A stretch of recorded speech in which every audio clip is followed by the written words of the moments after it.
सिंध जे निगरान गुरू वज़ीर ब्रिगेडियर हारिस नवाज़ ऐं IG Sindh Rifat Mukhtar SSP office Sukkur में प्रेस कॉन्फ्रेंस कंदे चयो आहे त असांजो मक़सदु सिंध जी आवाम खे तहफ़ुज़ फ़राहम करणु आहे। ॾोहारी हथियार फिटा करे पंहिंजे ख़ानदाननि ते रहम कनि।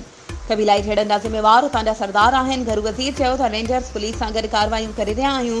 हिते सरदारनि जी मर्ज़ी खां सवाइ को बि कमु नथो थिए। असां पैगाम ॾेई छॾियो आहे त अमन लाइ ताउन कयो वञे। ॾहरकी मां 2 कलाकनि अंदरि मुग़वी वाज़ियाब करायो। गुरू वज़ीर चयो त अहम फ़ैसिला करणु वञूं पिया। शहीद साफ़ी जान मोहम्मद बहर जे वारसनि खे इंसाफ़ फ़राहम कंदासीं।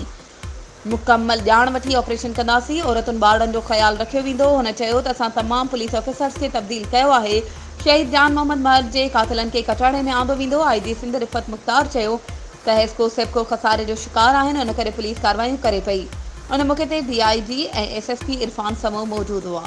वधीक ख़बरुनि ऐं अपडेट्स जे लाइ असांजे चैनल खे सब्सक्राइब कयो ऐं हा, बेल आइकन खे प्रेस करणु न विसारिजो त जीअं असांजी हर नई अचण वारी वीडियो तव्हां ताईं पहुची सघे।